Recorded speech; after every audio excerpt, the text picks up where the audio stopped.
नमस्कार. महाराष्ट्रातील विविध क्षेत्रातील बातम्या झटपट आपल्या मोबाईलवर पाहण्यासाठी लगेचच सबस्क्राईब करा राष्ट्रशक्ती लाईव्ह न्यूज आणि सोबत बेल आयकॉन प्रेस करायला विसरू नका.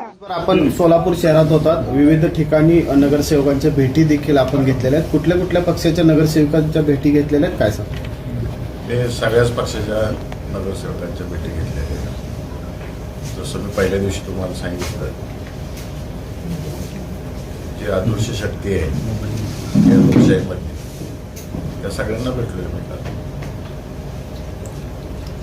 पहिल्या दिवशी आपण म्हणतो की 16 मतापासून मी सुरुवात करतोय, त्याला पालकमंत्र्यांनी उत्तर दिलं की ते 500 पासून सुरू करतात. त्याचा अर्थ 500 मत त्यांच्याबरोबर आहेत आत्ताच, असं त्यांचं म्हणणं आहे. काय उत्तर असतं त्यांचा आकडा त्यांनी नक्की ठरवावा. कधी 600 म्हणतायत, कधी 500 म्हणतायत. त्यांचा संभ्रम त्यांनाच विचारा. तर या सगळ्या प्रचाराची रणधुमाळी भाजप करताना आपल्याला पाहायला मिळते. अकलूजमध्ये सभा देखील त्यांच्या झाल्या पंढरपूर. राम सातपुते असतील, पालकमंत्री असतील, सातत्यानं आपल्यावर टीका करतायत. पालकमंत्र्यांचं असं म्हणणं आहे की संपलेलं कुटुंब होतं आणि त्याला देवेंद्र फडणवीसांनी उभं केलं आणि ज्या कुटुंबाला उभं केलं ते आज बेईमानी करतायत.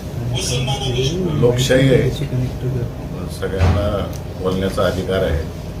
परंतु मला हे समजत नाही, या सोलापूर जिल्ह्यामध्ये कुठलंही इलेक्शन लागलं, मोहिते पाटील उमेदवार जरी नसले तर मोहिते पाटलांवर टीका करणं सोडून दुसरं काहीच जमत नाही. इलेक्शन कशाचे, त्याच्या विकासाच्या मुद्द्यावर बोललं गेलं पाहिजे, त्याच्यावर कोण बोलतच नाही.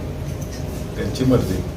आम्ही आमचा विकास काय करणार आहे, लोकांना काय देणार आहे, मतदारांना कशा पद्धतीने त्यांच्या प्रभागामध्ये कामं केली जाणार आहे, त्यांना कशा पद्धतीने मदत केली जाणार आहे, याच्यावर आम्ही आमचा प्रचार करतो. यांचा मात्र वैयक्तिक ह्याच्यावर चालू आहे सगळं.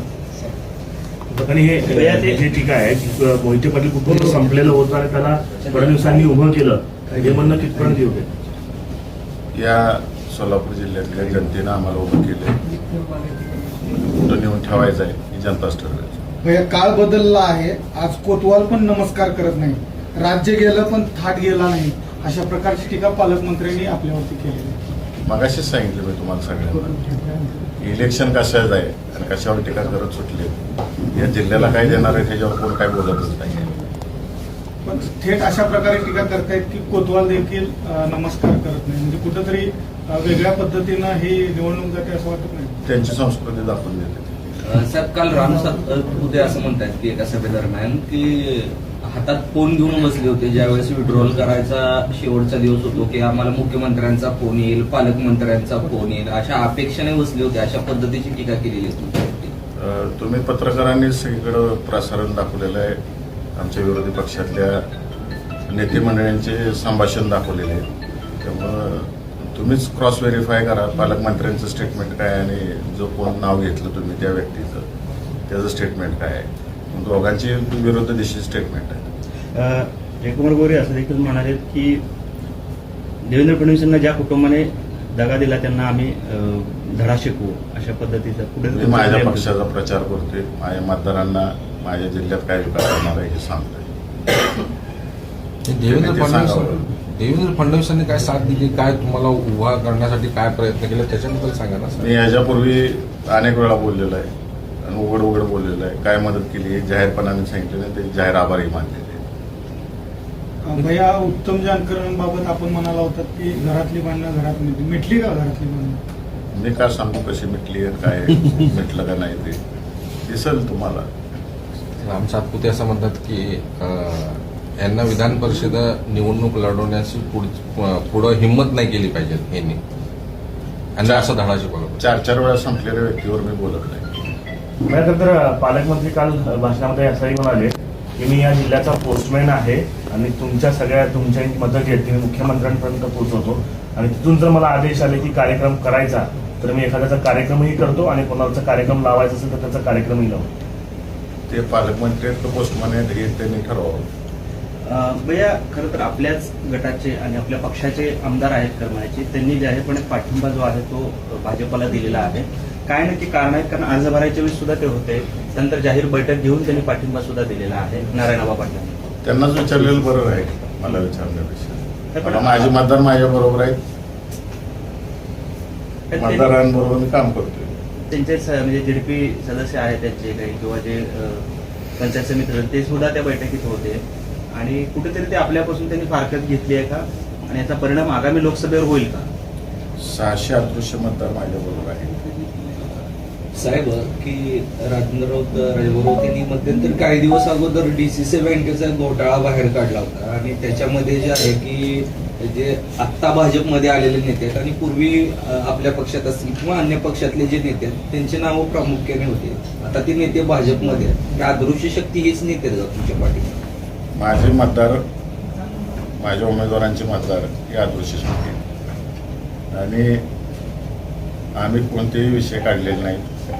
आम्ही दुसऱ्या मुद्द्यांवर हे इलेक्शन लढत नाही.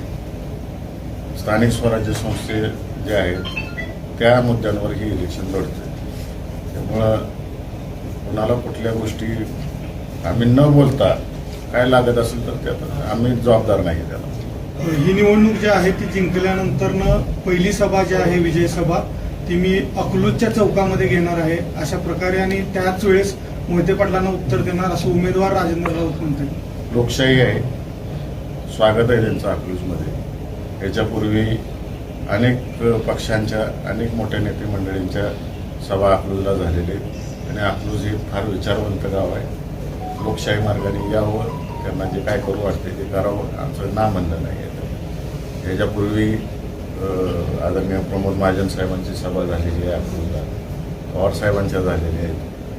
अगदी जुनं सांगायचं झालं तर देशाचे माजी पंतप्रधान चंद्रशेखर साहेबांची पण अकलूजला सभा झाली. अकलूजला ह्या गोष्टी नवीन नाहीत. अनेक पक्षाचे अनेक लोक येऊन अकलूजमध्ये सभा गाजवून गेलेले आहेत. मग आमच्या विरोधातले असतील, आमच्या बाजूचे असतील, अकलूज नेहमी सगळ्यांचं स्वागत करतो. मग या कशा पद्धतीचे मुद्दे घेऊन आपण या निवडणुकीत प्रचार करताय? वन टू वन असा प्रचार होतोय. काय मुद्दे प्रामुख्याने असतील आणि काय? आमचे प्रामुख्याने मुद्दे हे आहेत की जो मतदार ह्यामध्ये निवडून आलेला आहे त्याला लोकांनी विश्वास ठेवून निवडून दिलेले हे सगळे मतदार आहेत आणि त्यांना त्यांच्या त्यांच्या प्रभागामध्ये त्यांच्या त्यांच्या गावाचा विकास करायचा आहे. आणि हा विकास करत असताना कुठं राजकारणाचा दुजाभाव झाला नाही पाहिजे आणि त्यांच्या हक्काचा निधी त्यांच्या प्रभागामधला असेल, त्यांच्या गावचा असेल, तो मिळाला पाहिजे. आणि तेच आम्ही प्रामुख्याने मुद्दे मांडतोय आणि मतदारांना आश्वासित करतोय की आम्ही तुमच्या मागे खंबीरपणाने उभा राहू. भैया, खरं तर सुरुवातीला काँग्रेसने देखील अर्ज भरला होता आणि आपण देखील EB फॉर्मवर अर्ज भरला होता. त्यामध्ये भाजप कुठेतरी स्ट्रॅटेजिकली चुकली का? कारण काँग्रेसचा अर्ज बाद झाला आणि आता त्यांच्या गळ्याची हड्डी बनले राष्ट्रवादी, असं कुठे चित्र आहे का? कारण तुलनेनं काँग्रेस त्यांना सोपी होती. मात्र आता राष्ट्रवादी जे आहे ती ग्रामीण भागात जास्त संख्याबळ असलेला आहे आणि ग्रासरूटला आहे. त्यामुळे भाजपला अडचणीचं ठरतंय का? हे त्यांनाच विचारायला लागलं अडचणीच ठरतंय का काय? कारण का एवढं पाशवी बहुमत आहे असं सांगतात ते, एवढं घाबरून का पळायला लागली? स्वतःच्या मतदारांवर विश्वास नाही असं दिसतंय. सुभाष देशमुख असं म्हणालेत की भाजपकडे अदृश्य शक्ती आहेत आणि ह्या सर्व शक्ती आमच्यासाठी काम करतील. हा औपरोधिक टोला होता भाजपच्या नेत्यांना की काय वाटतं?